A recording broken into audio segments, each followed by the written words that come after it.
I walked through the front door, and the entire house went silent. Not the warm, cozy kind of silence you expect on Christmas Eve, the heavy, choking kind that feels like it's warning you. My parents froze on the sofa. My younger sister Jenna sat between them like some crowned princess waiting for a spotlight. Their eyes weren't on me. They were on each other. Quick, anxious glances like they were hiding something. My father finally spoke, his voice low and rehearsed. "We need to talk." My mother added with a mocking breath, "Your time is over, Marissa. Your sister can provide this family a better life now." I just stood there, suitcase still in my hand, the cold still clinging to my coat. The next day, I'd wake up to 108 missed calls. But in that moment, staring at the three people who were supposed to love me most, I felt the ground shift in a way I had never felt in my 30 years. Something was deeply, horribly wrong. I set my suitcase down slowly, my fingers tightening around the handle as if letting go would make everything worse. The house smelled like cinnamon and pine, my mother's signature Christmas scent, but it felt nothing like home. The tree glittered in the corner, wrapped in gold ribbons, but I wasn't fooled. The warmth was a lie, the decorations a disguise. My father sat forward, elbows on his knees, studying me like I was a stranger. My mother pretended to fix a crease in her skirt, avoiding my eyes entirely. Jenna didn't bother pretending. She looked straight at me with a smile so small and smug it felt like a slap. Her glossy hair was perfectly curled, cascading over a cashmere sweater I definitely didn't remember buying her last year. She crossed her legs slowly, deliberately, as if positioning herself to receive praise.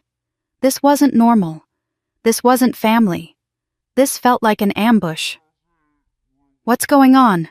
I finally asked, forcing my voice to stay steady. "Sit," my father said, motioning toward the armchair across from him, but I didn't move. Not yet. I needed a second to breathe, to understand why every muscle in my body was tensing with a sense of danger. My mother let out a dramatic sigh as if my hesitation was ruining her evening. "Marissa, don't make this difficult. It's Christmas." As if that word still meant anything here. I stepped closer, taking in every detail. The fireplace was lit too high, flames leaping as if they were part of the performance. Stockings hung neatly across the mantel except mine.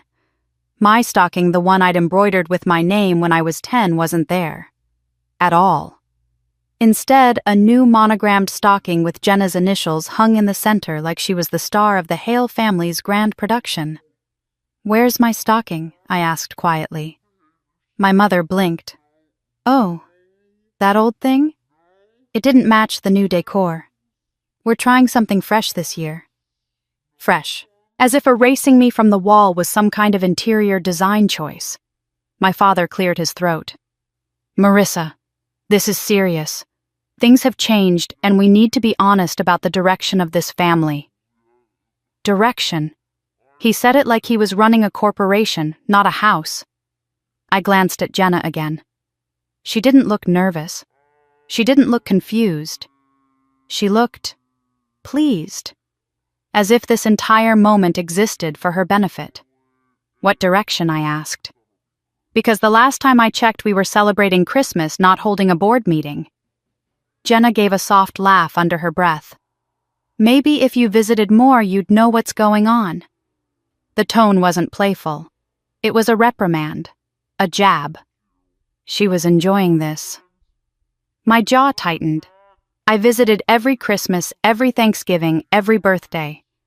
I had flown home from Denver at least 4 times this year to help my parents when they said they needed me. I rearranged work schedules, missed events, postponed dates, bent over backwards to be present. And now Jenna, who still lived 20 minutes away and rarely lifted a finger unless there was something in it for her, was lecturing me about showing up. My father leaned back, lacing his fingers together. "We've made some decisions. About the business, about the family estate, about roles and responsibilities moving forward." My pulse thudded in my ears. What decisions? My mother straightened her voice, taking on that familiar, condescending tone I'd heard since childhood. "It's not personal, dear. It's practical. You've always been..." independent. You don't rely on us the way Jenna does." Jenna blinked innocently. "I just want to help. This family needs someone who's actually available." My throat tightened. Available. The word stung. I had built my life from scratch, fought through setbacks, worked 80-hour weeks to make something for myself in Denver. But somehow being self-sufficient had become a flaw. Something they could hold against me. "What exactly are you saying?" I asked. My father sighed dramatically. "You're not the one who's going to take this family into the future." He gestured to Jenna. "She is. She's stepping up. She's taking responsibility. She's already been helping us with things, real things that matter." I looked at Jenna. She lifted her chin proudly, eyes sparkling with something far too triumphant to be mistaken for humility. "You're replacing me," I whispered. "We're not replacing anyone." My mother lied smoothly. "We're reorganizing. For the good of the family." My stomach twisted. I'd heard those same sugar-coated phrases my entire childhood. "Don't make this about you. We're doing what's best for everyone. Be the mature one, Marissa." It was always the same message: sacrifice yourself for Jenna's comfort. My father continued. "There's paperwork we need to go over tomorrow morning, early, before the bank closes." Paperwork. Bank. Tomorrow. Something icy slid down my spine. What paperwork? I asked, each word slow and cautious. Jenna reached for a red envelope on the coffee table, thick, sealed, formal. The kind used for wills, contracts, legal documents. I didn't breathe as she handed it to me. "It explains everything," she said sweetly. "You'll understand when you read it." I didn't take it. I couldn't. My hands refused to move. My mother crossed her legs and folded her hands over her knee. "This isn't something you need to overthink.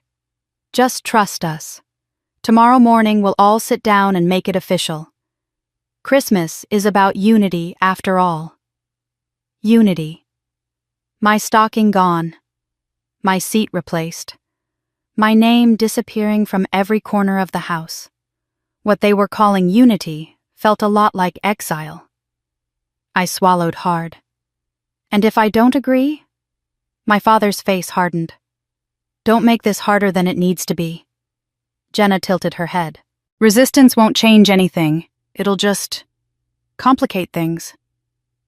For a moment it felt like the room shrank, as if the walls themselves were leaning in, listening. I felt like I was standing on the edge of something enormous, something I wasn't prepared for. But even then, even in that moment of dread, I felt something else stir inside me. Something sharp, something awake. "I'm tired," I said finally. "It was a long flight. We can talk in the morning." My mother waved her hand dismissively. "Fine. Go rest. It'll be easier to process all this when you're calm." As I picked up my suitcase and walked toward my old bedroom, I felt their eyes burning into my back. Jenna's whisper followed me down the hallway. "Tomorrow changes everything." I didn't look back. I closed the bedroom door behind me and pressed my forehead against the wood, my pulse racing. Tomorrow morning, they said.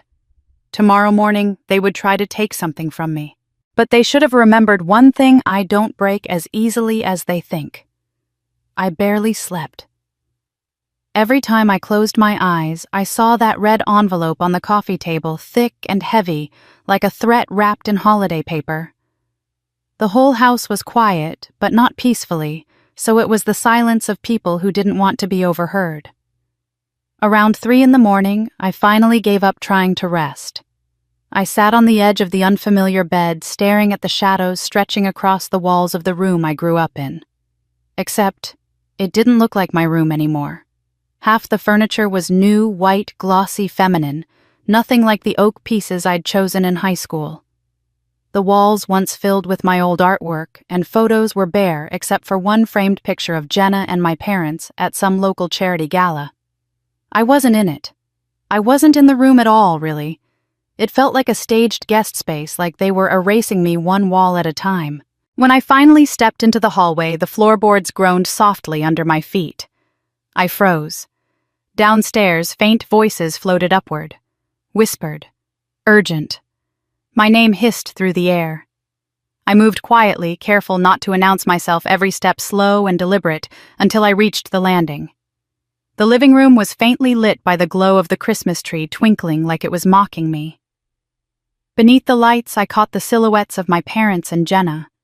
They weren't laughing or celebrating or talking about Christmas morning. They were huddled together like conspirators.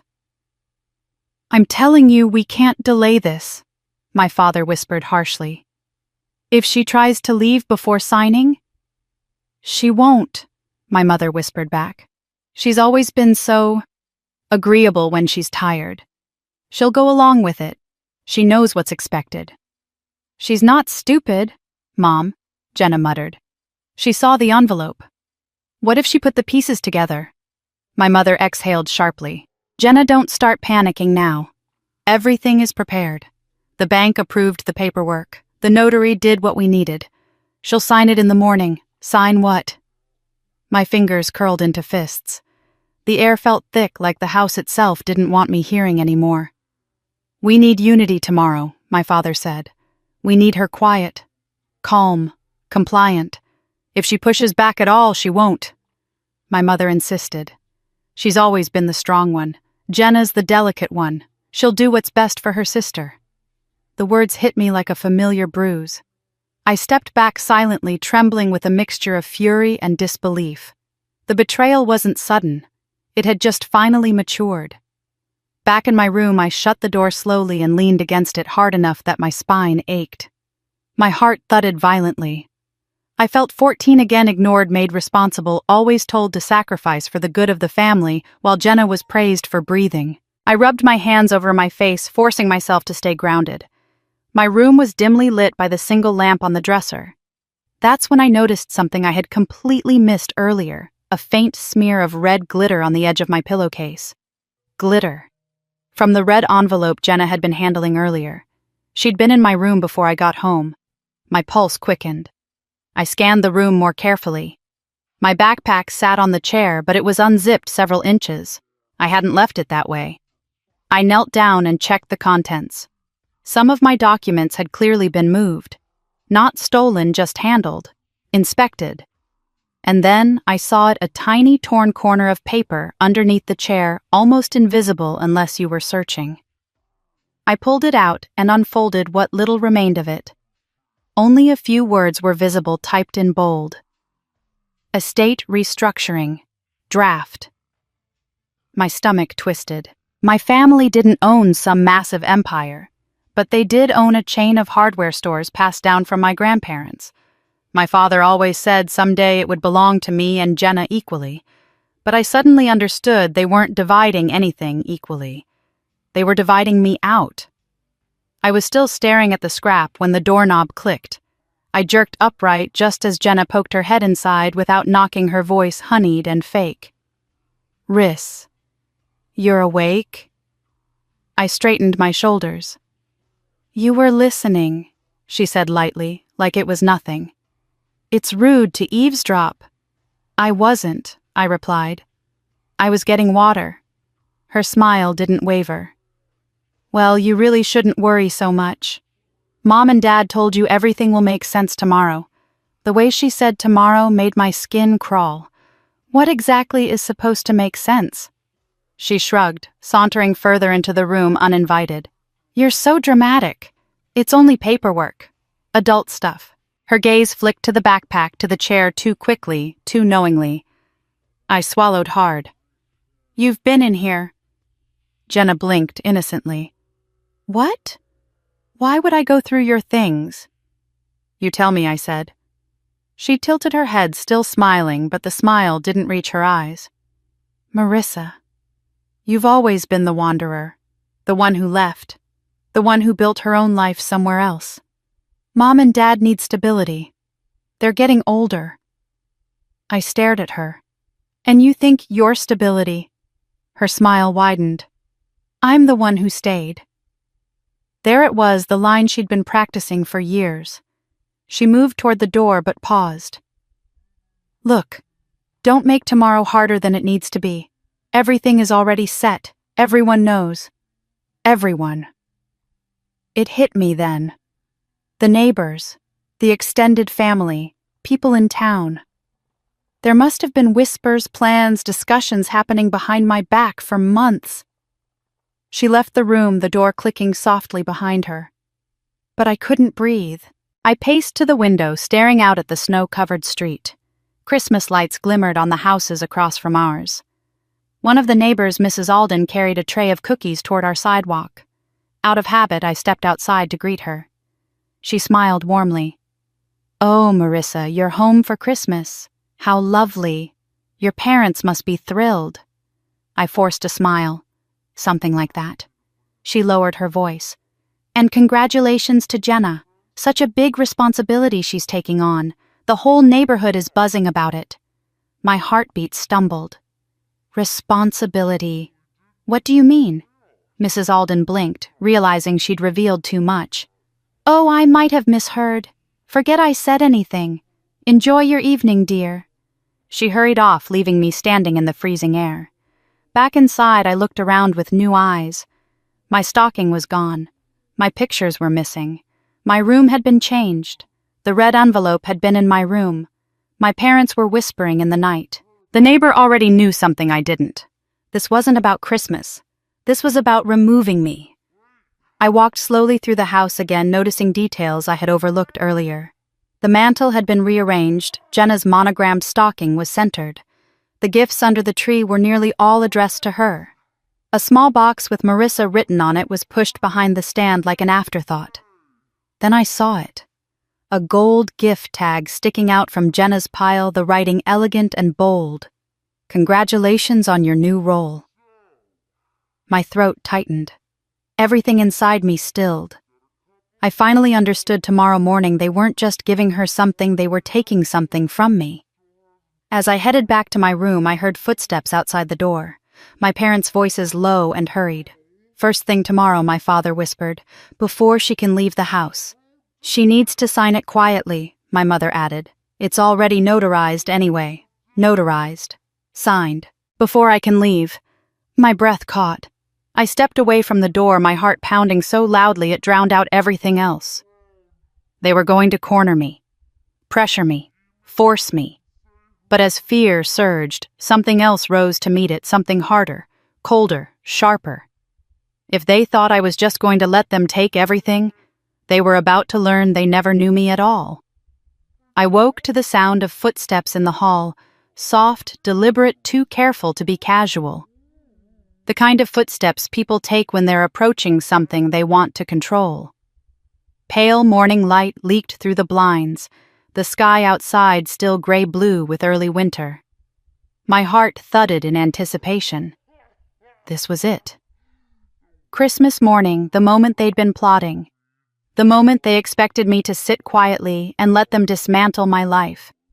I forced myself to move slowly, deliberately. I wasn't going to let them see fear. I washed my face, brushed my hair, and stared at myself in the mirror. I barely recognized the reflection, tired but alert, uncertain but sharper than last night. Something inside me had settled overnight like the cold clarity of stepping onto frozen ground. When I stepped into the hallway, the smell of bacon and cinnamon rolls filled the air, my mother's annual Christmas breakfast. Normally, it would stir nostalgia. Today, it felt like camouflage. Downstairs, the house was warm and glowing. The tree lights flickered like they were putting on a show. My parents stood near the dining table, Jenna hovering between them like a perfectly placed ornament. They were already dressed, rich fabrics, camera-ready smiles. I was suddenly aware they had been preparing long before I walked downstairs. My father smiled, but it wasn't real. "Morning, sweetheart. Merry Christmas." "Merry Christmas," I replied, my voice steady. Jenna shot me a sugary smile. "Did you sleep okay, big day ahead?" I didn't answer. My mother gestured to the table. "Sit. Eat something first. We have things to discuss." The red envelope sat in the middle of the table like a centerpiece. My father cleared his throat and reached for it. "Let's start, shall we?" I think it's best to handle important matters before celebrations. Important matters. I took the seat farthest from them, choosing my distance with intention. The red envelope slid across the table toward me. "Open it," my father said. I didn't. "Why don't you tell me what it is?" My mother sighed. "Marissa, darling, don't make this dramatic. Just open it."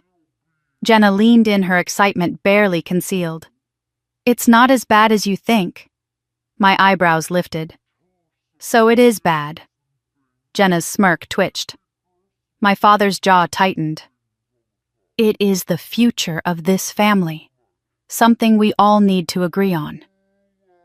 I let the silence stretch just long enough that they grew uncomfortable, and then slowly opened the envelope.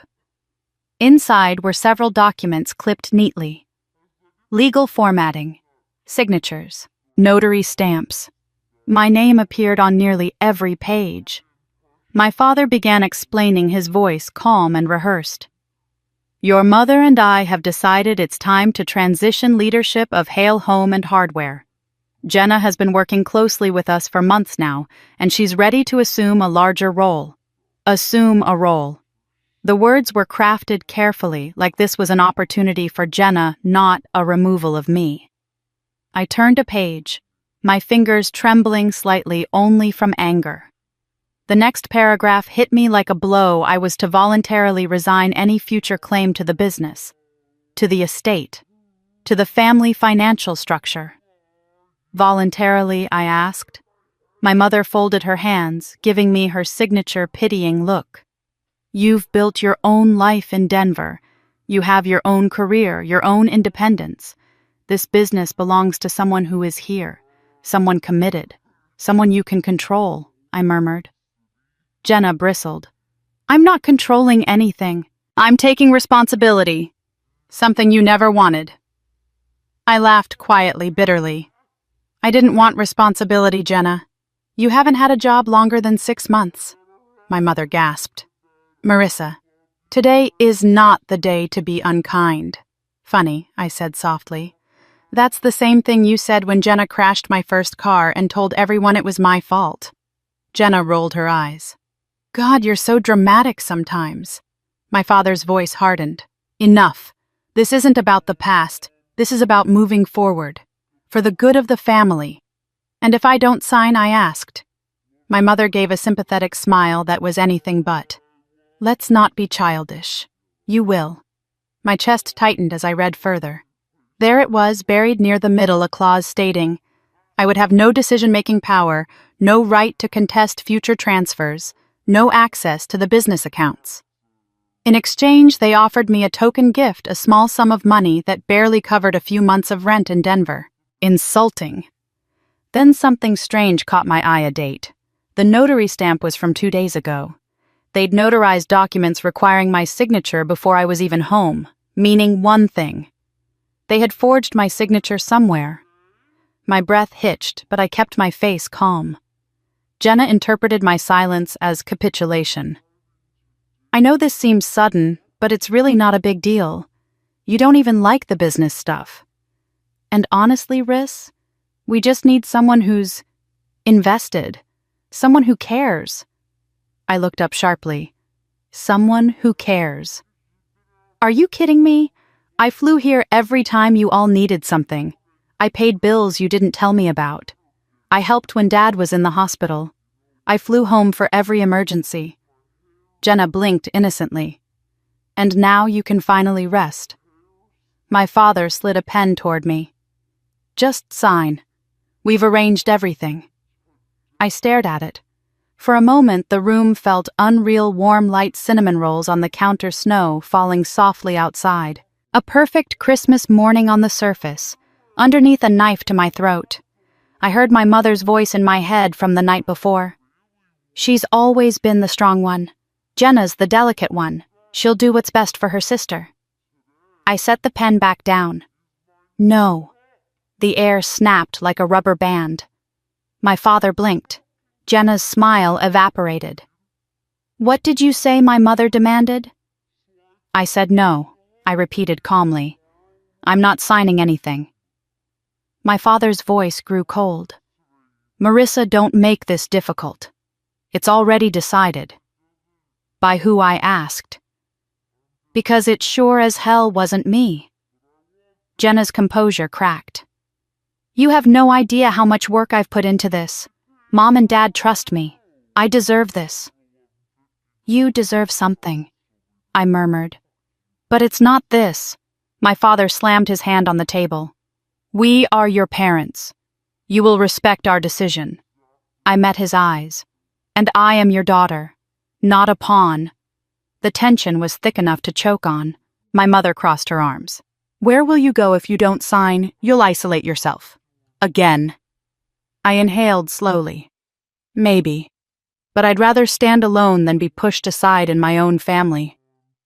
Silence. Then my phone buzzed on the table. A single message. Don't sign anything. Please.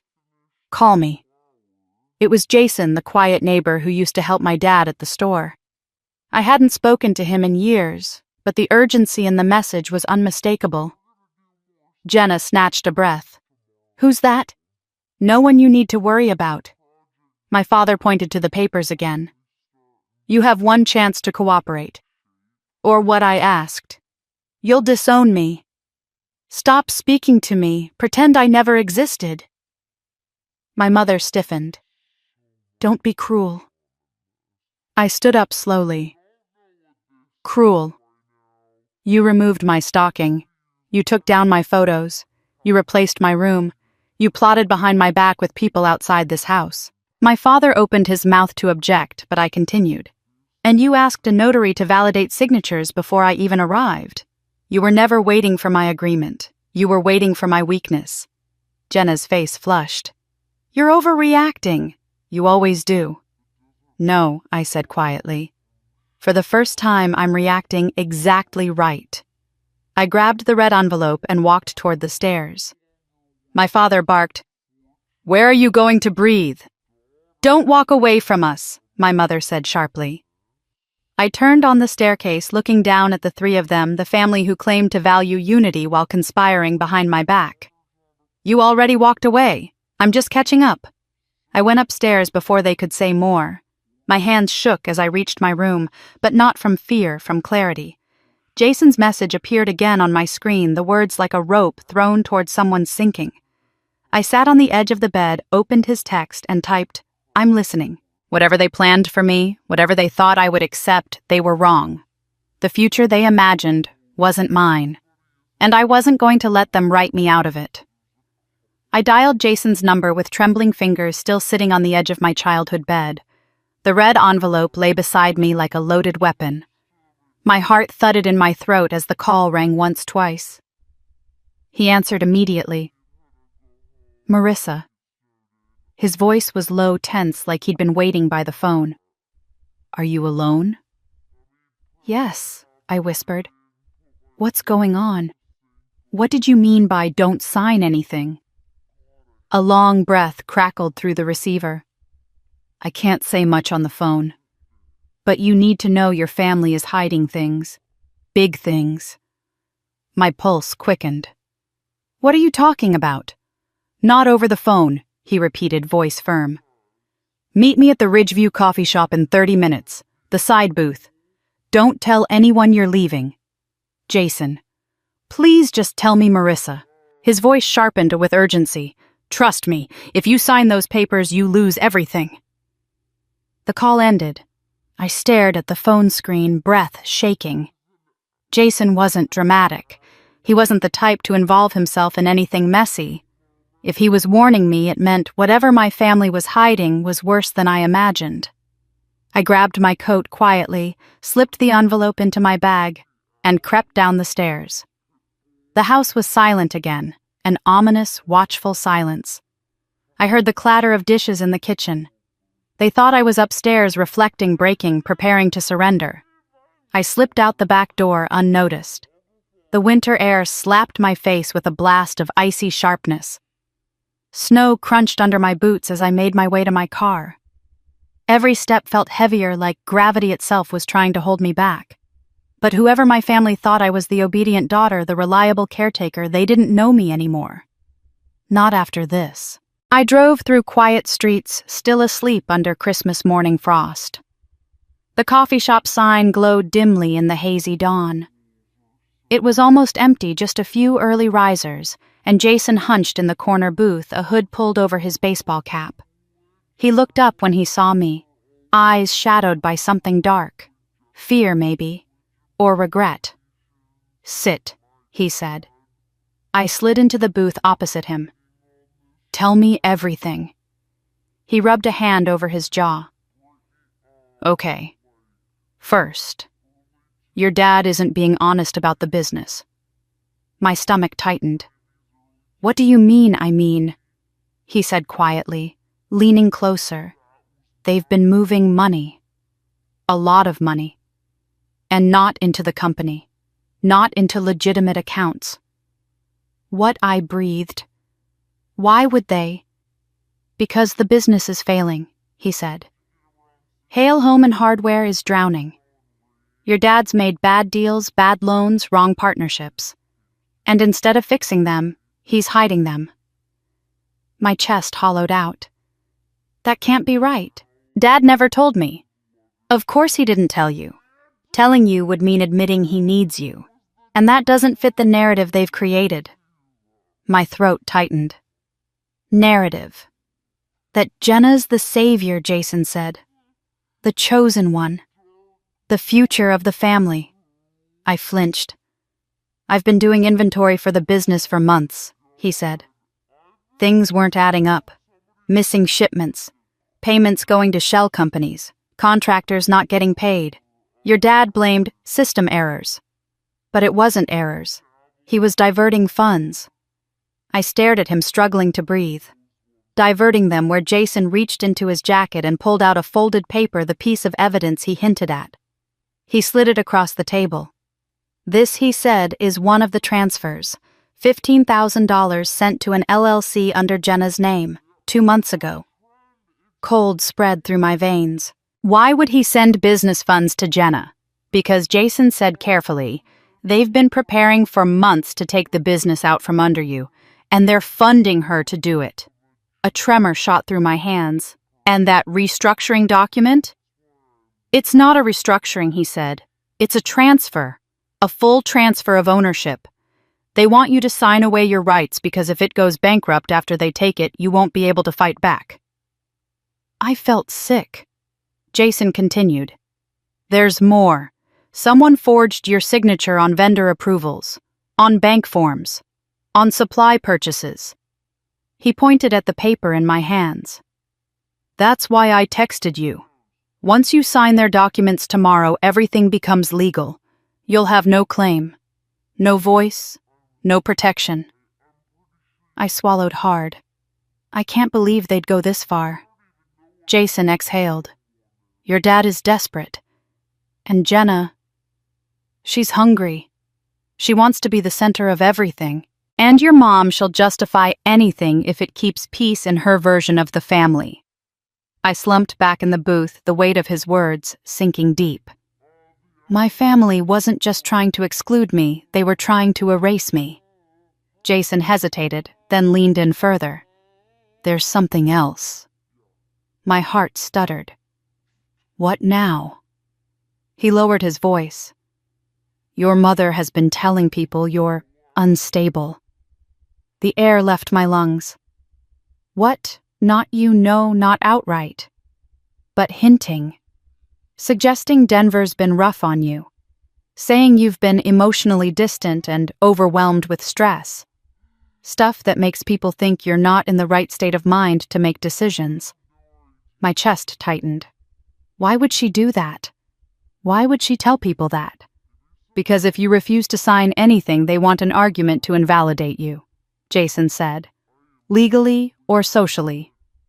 Tears pressed behind my eyes, but I didn't let them fall. I wasn't going to cry in a coffee shop booth on Christmas morning.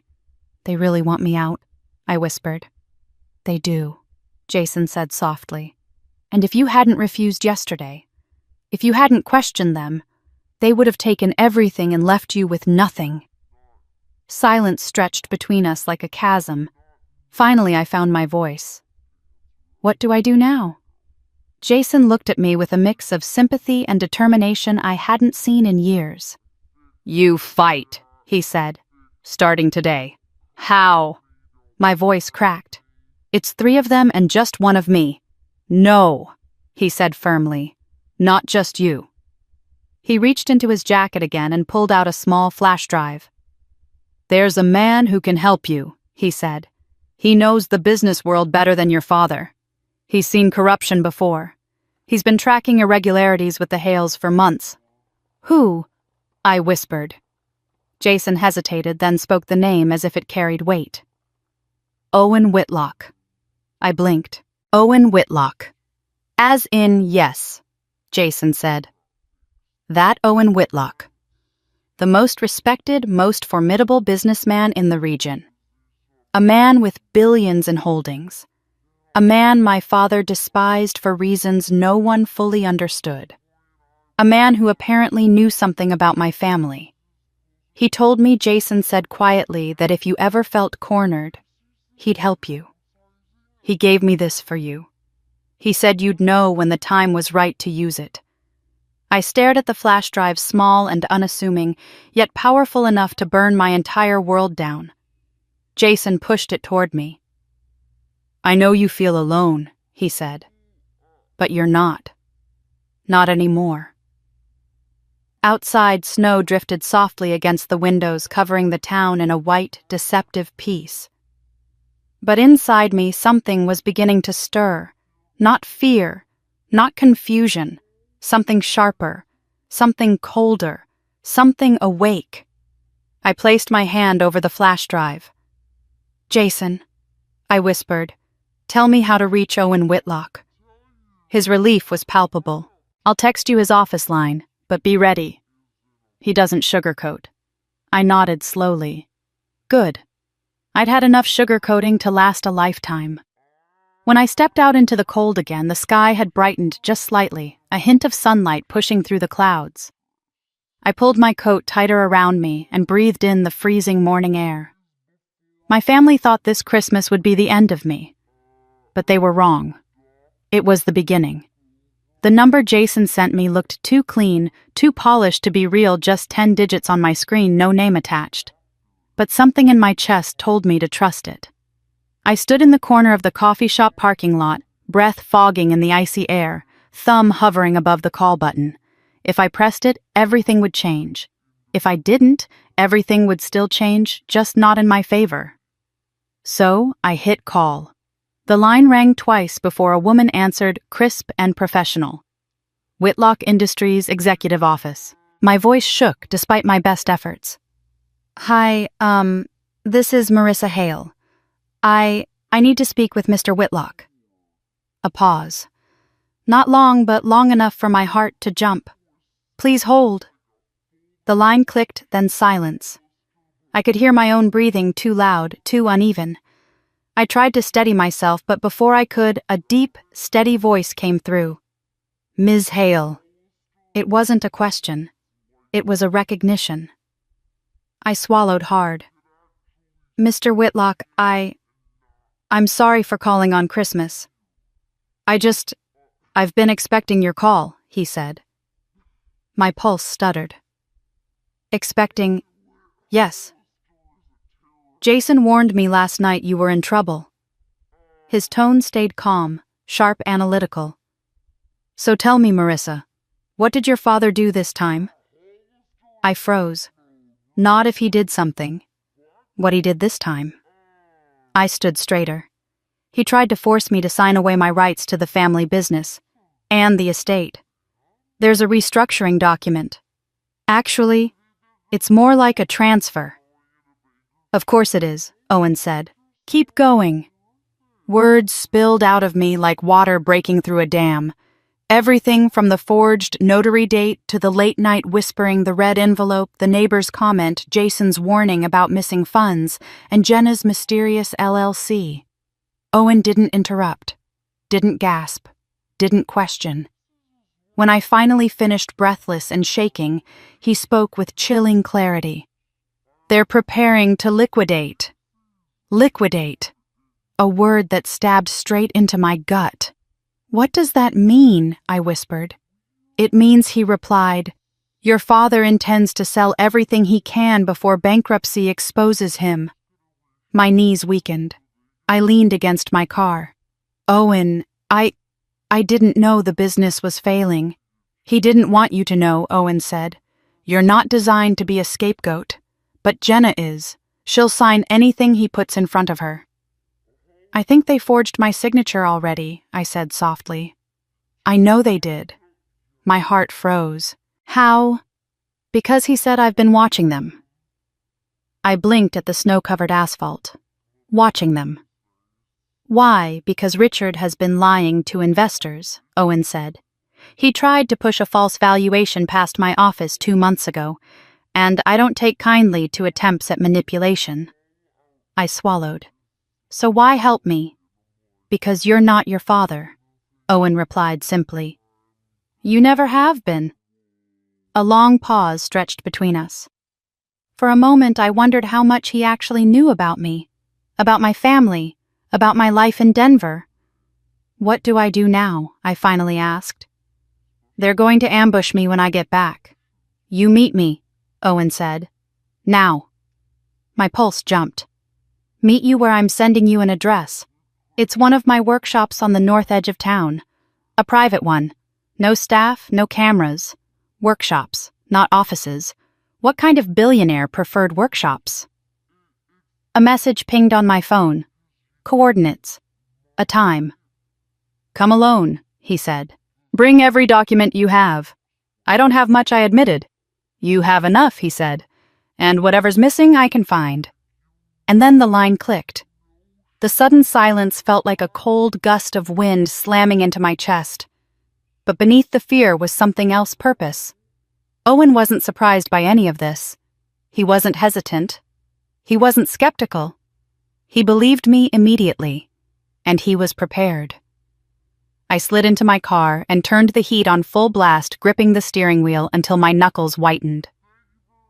The drive to the outskirts of town was slow and eerie, the streets nearly empty, Christmas lights blinking through falling snow, the whole world looking peaceful despite the storm brewing in my life. Owen's workshop appeared at the end of a long gravel path.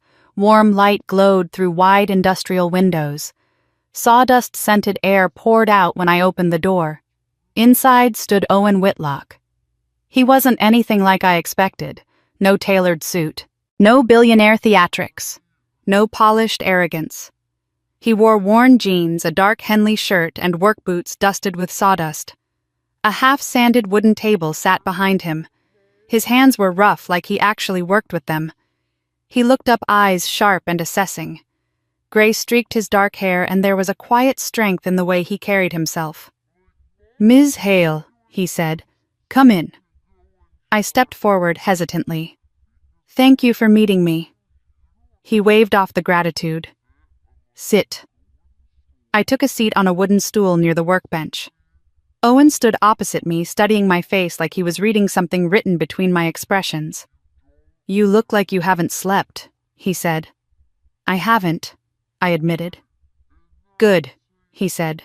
Fear wakes us up. Now it's time to use it. A shiver ran through me, not from fear, but from the sudden understanding that this man was not someone people ignored.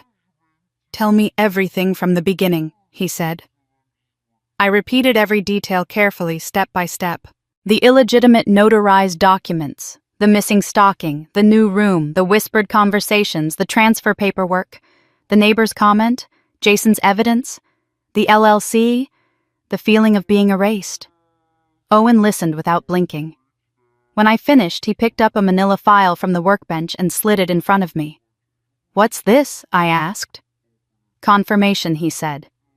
Inside were documents, copies of vendor complaints, financial inconsistencies, late payments, and email exchanges between Richard and someone named C. Ward. The same last name as a local contractor. What am I looking at? I breathed. The reason your father wants you gone, Owen said. He hid the wrong things from the wrong people. And one of those people was me. I looked up sharply. Why did he hide things from you? Owen smiled without warmth. He wanted my money. He didn't want my oversight. My eyes widened. He tried to get investment from you. He tried, Owen said. But I don't invest in lies. And Richard Hale has been lying for a long time. I sifted through the papers again. The numbers were a disaster. Missing funds, redirected payments, balances that made no mathematical sense. Why didn't he tell me? I whispered. Owen's gaze softened just slightly. Because you would have asked the right questions. I looked away. He continued. Your father is trying to offload liability before everything collapses.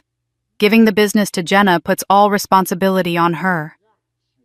My head snapped up. On her? Yes, he said. And if you sign their documents, you're legally severed from the fallout. My stomach dropped. They want me gone, so when everything burns down, I don't have grounds to fight. Exactly. I swallowed hard. What do I do? Owen stepped closer. His presence was commanding, grounded. Someone who had built power, not inherited it. You let them think you're broken, he said. You let them think you're backing down. I can't do that, I said, shaking my head. You can, he corrected, because you must. His voice was firm, certain. The kind of certainty I'd never seen in my father. Act defeated, he said. Pretend to sign, ask for copies. Stay quiet, cry if you have to. I blinked. Cry. People underestimate crying women, he said. That's how you slip the knife in. A startled laugh broke from me despite myself. Owen didn't smile, but his eyes warmed with understanding. You don't have to destroy them today, he said. You only have to let them show their hand. And then what? I whispered. Then he said slowly, I help you take everything back. The air between us shifted. This wasn't just help. This was war. And Marissa, he added, voice quieter now, when we're done. They'll wish they'd treated you like family. I stared at him, heart pounding with something I hadn't felt since this nightmare began. Confidence, hope, strength. I'll do it, I said. Owen nodded once. Good, then let's begin. When I pulled into the driveway that evening, the house looked almost peaceful. Snow drifted softly from the dark sky, blanketing the roof and lawn in a quiet white glow. Warm light shimmered through the windows, casting golden patterns across the snow. It looked like a scene from a holiday postcard, beautiful, serene, harmless. But I wasn't fooled. There was nothing peaceful about this house. Not anymore. I sat in my car for a long moment, gripping the steering wheel, replaying Owen's final words before I'd left his workshop. Let them believe you're defeated. Step into the role they want you to play. Then we build the trap. I inhaled slowly, feeling the cold air from the vent sting my lungs. Defeated, weak, broken. I could play that.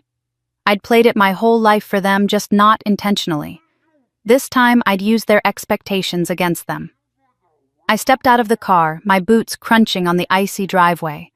My breath rose in pale clouds. Every footstep felt loud, echoing through the stillness of the neighborhood.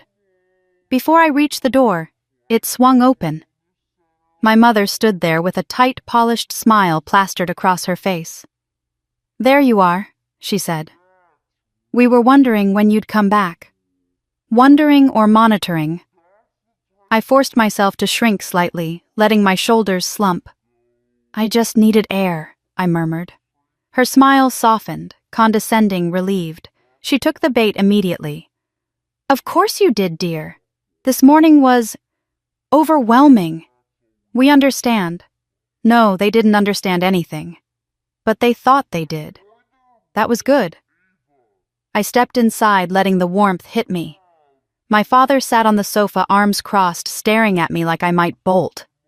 Jenna perched at his side, wearing a silk blouse and smug satisfaction.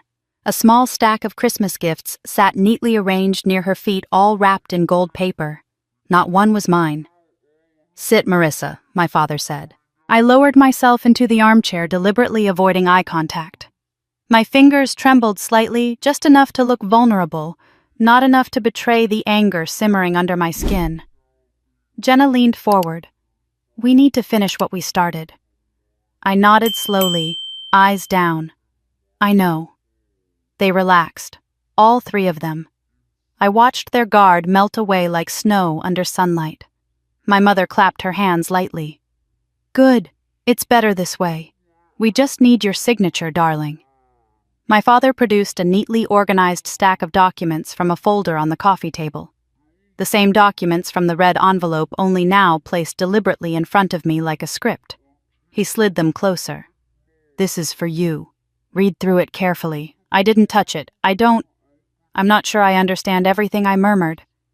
"Can you just explain it again?" My father's posture straightened, pleased to be the authority again. "It's simple. Jenna will be assuming control of the business. You'll be stepping aside. You'll still be part of the family, of course, but the operations and future decisions will fall under Jenna's leadership." Jenna beamed. My stomach twisted at the smugness. My father continued. "This gives you freedom to focus on your life in Denver. You're so busy always on the go. This makes things easier for everyone." My mother nodded. "We want you to be happy, dear. Happy. Erased.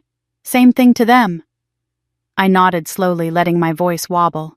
I just don't want to lose you all." Jenna gave a rehearsed gasp. "Oh my God, Marissa, you're not losing anyone. Why would you even think that? Because you removed my stalking. Because you took down my photos. Because you forged my signature." But I said none of that. Instead, I whispered, "I just want what's best." My father softened. "Then sign, sweetheart." I reached for the pen with a shaking hand. My fingers brushed it, then hesitated. Can I ask something?" I looked up timidly. My mother leaned in, concerned and condescending. "Yes, of course. Can I have copies of everything I'm signing?" I asked. My father blinked. "Copies?" "Yes," I whispered. "Just so I can look over them later. For my records." He hesitated just for a second. But then Jenna laughed lightly. "Dad, it's fine. She can have copies. It won't change anything." She waved her manicured hand. "Just give her a folder." He nodded. "All right." My heart thudded. That was step one. Owen's step one. "Okay," I said softly. "Then, I'll sign." They all relaxed again visibly, like a weight lifted off their shoulders. My father leaned back. My mother sighed with relief. Jenna even reached for her phone, texting someone, probably Colton, telling him victory was near. I picked up the pen and signed, slowly, shakily, believably defeated. I signed the decoy documents exactly as Owen instructed, the subtle ink that would fade just enough to prove tampering later. The additional clause Owen embedded disguised as boilerplate that invalidated the entire agreement in the presence of fraud. Once my father gathered the papers with unwavering confidence, he smiled. Actually smiled. "Well done," he said. Jenna exhaled dramatically. "Thank God. I thought you were going to make this harder." I forced a weak smile. "I'm just tired of fighting." My mother reached out and patted my hand condescendingly. "We knew you'd be the mature one." Jenna leaned back in her seat, triumphant. "We can finally move forward. This is going to make the family so much stronger. Stronger for them," they thought. I kept my gaze lowered, hiding the cold fire building in my chest. My father placed the signed documents into his folder. "Tomorrow morning we'll finalize things at the bank." "Tomorrow." Good. Exactly as Owen planned. My mother perked up. "Now that all of that is out of the way, we can finally enjoy Christmas." She reached behind the sofa and grabbed a tiny gift bag, lavender, no ribbon, clearly an afterthought. "This is for you, darling." I opened it. A cheap candle, unscented, dollar store quality. It was almost laughable. Jenna received a designer handbag, a gold bracelet, and a pair of luxury boots. My father gifted her a car key fob wrapped in a bow. And my mother hugged her like she was the only daughter she had. I held my candle and offered a quiet, "Thank you." Jenna smiled at me sweetly, the victor giving mercy to the loser. "This is good for you, Riss. You can finally focus on your little Denver life." Little Denver life. I stood slipping the candle into my coat pocket. "I'm going to go lie down. It's been a long day." My father nodded approvingly. "Rest. Tomorrow is important." I walked toward the stairs, the folder of copies tucked under my arm. Just before I reached the top step, Jenna called softly, "Marissa." I turned. "Thanks for stepping aside," she said with a gentle, poisonous smile. I returned the smile, an equally soft and false one. Of course. Her victory tasted sweet to her. Mine would taste sweeter.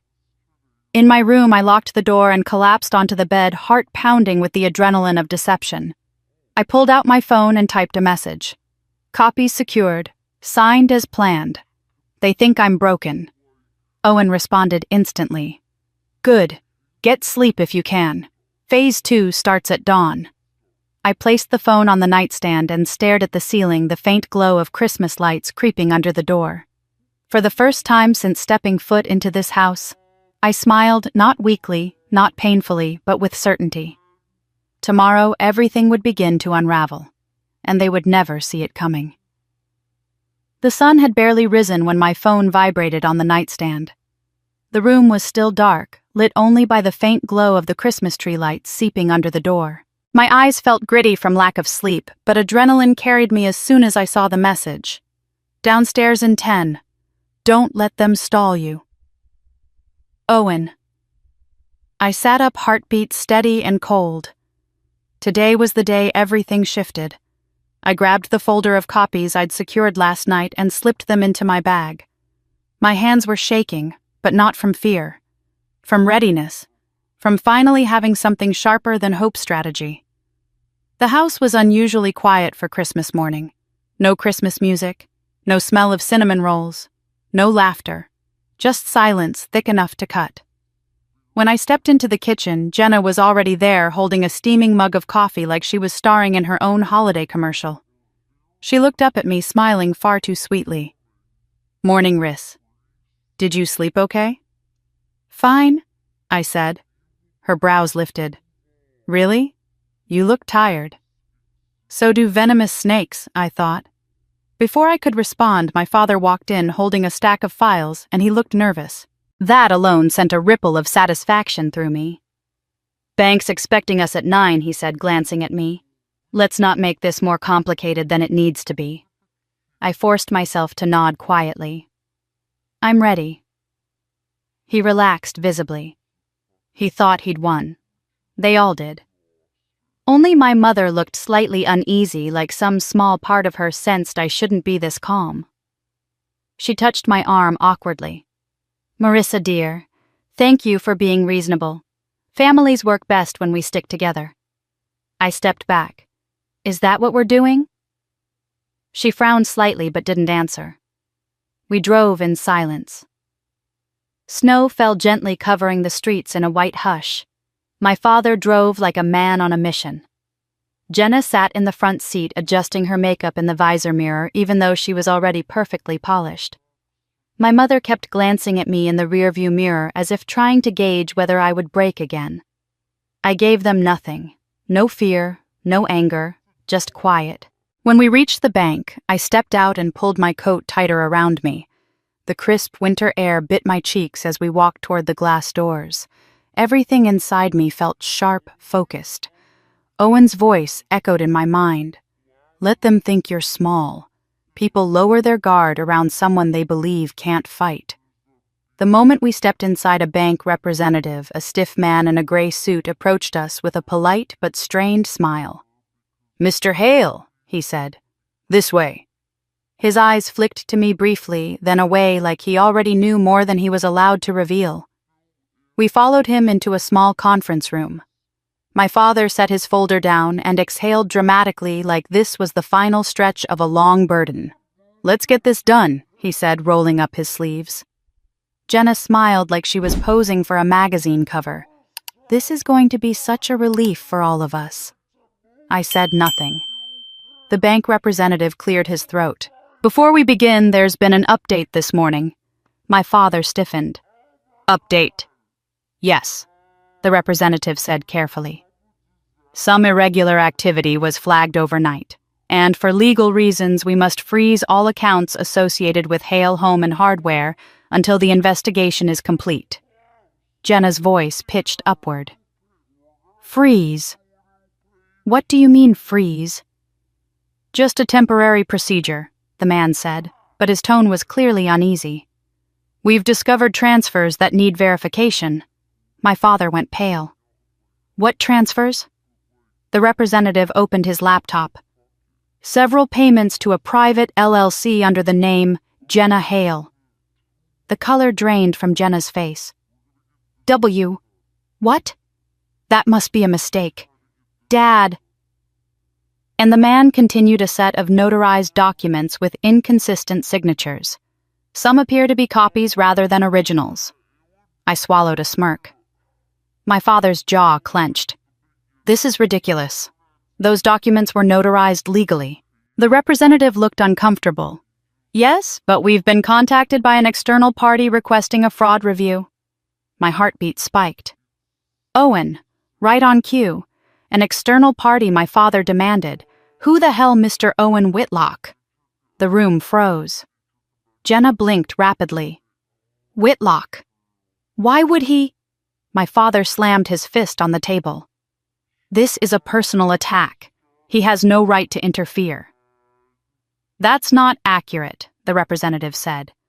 "Whitlock Industries submitted evidence that directly affects our compliance obligations. We have no choice but to halt all proceedings."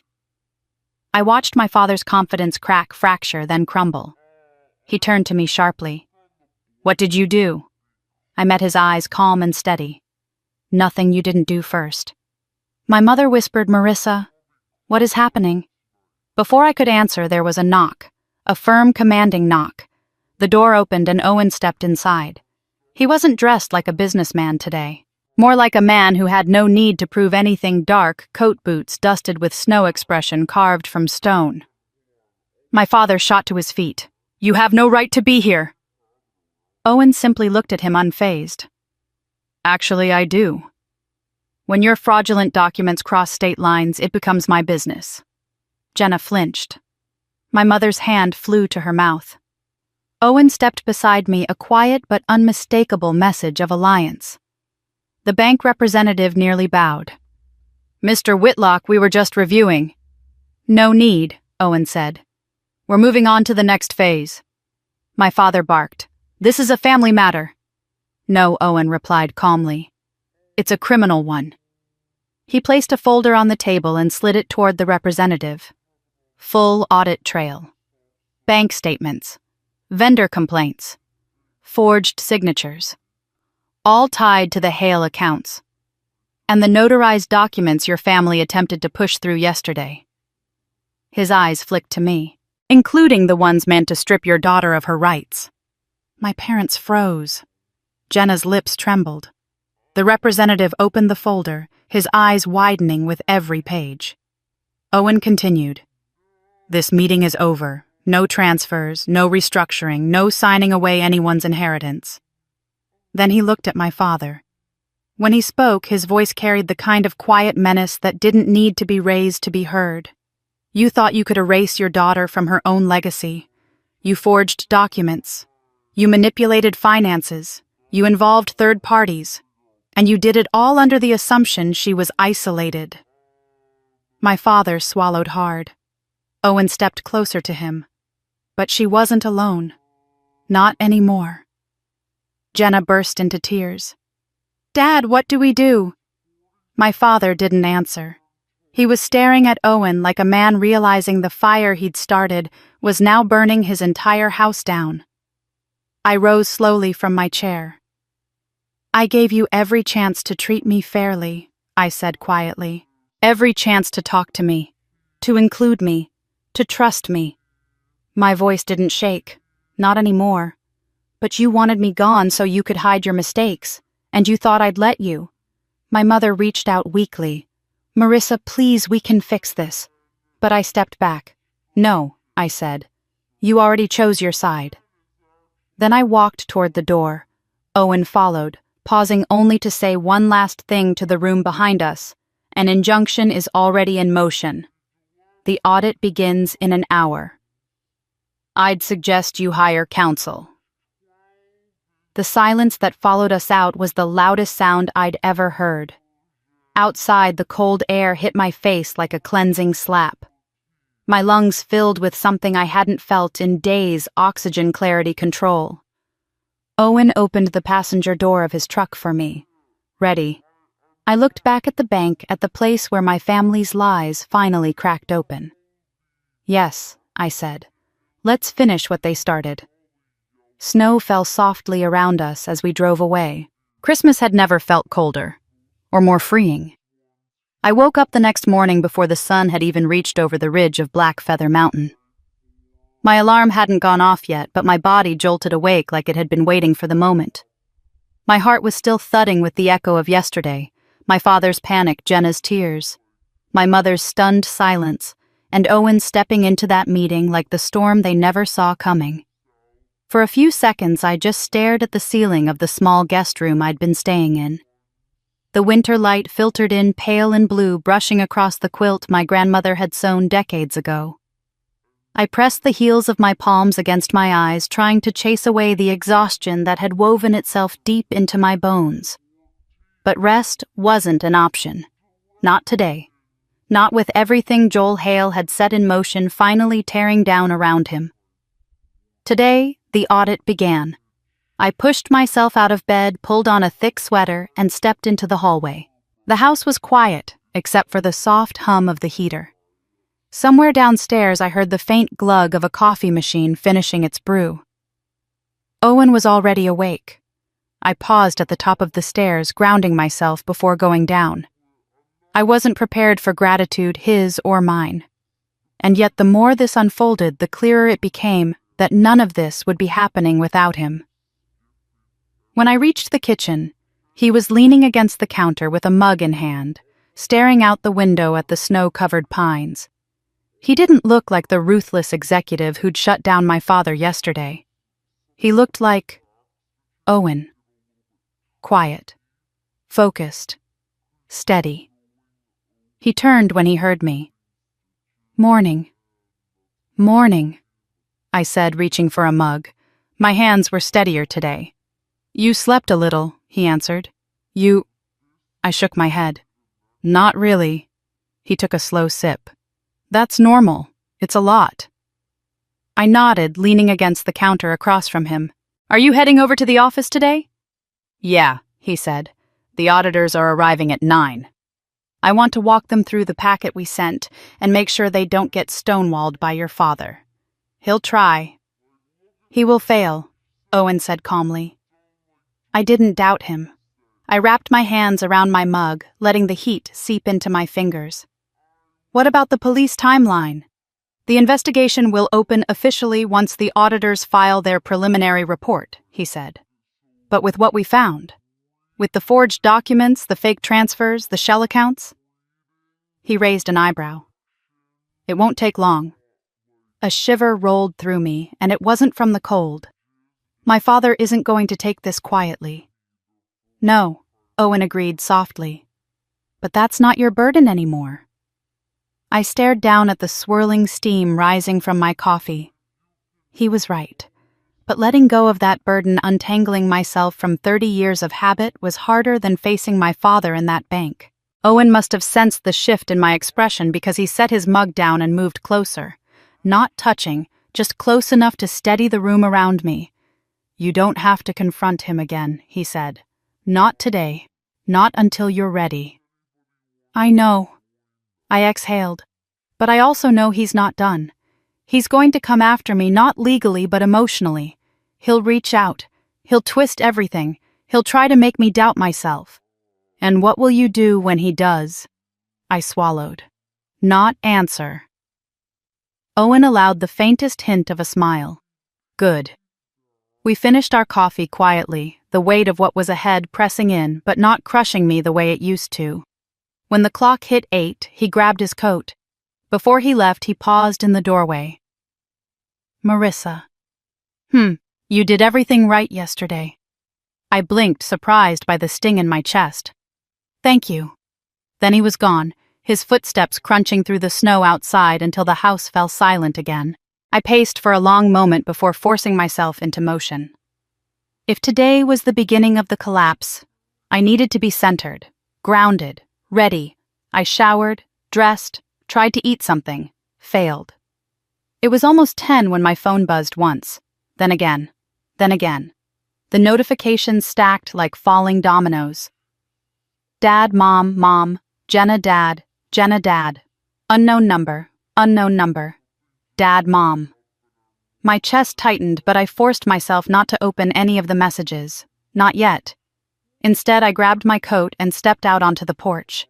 The air was sharp with pine and cold enough to cut.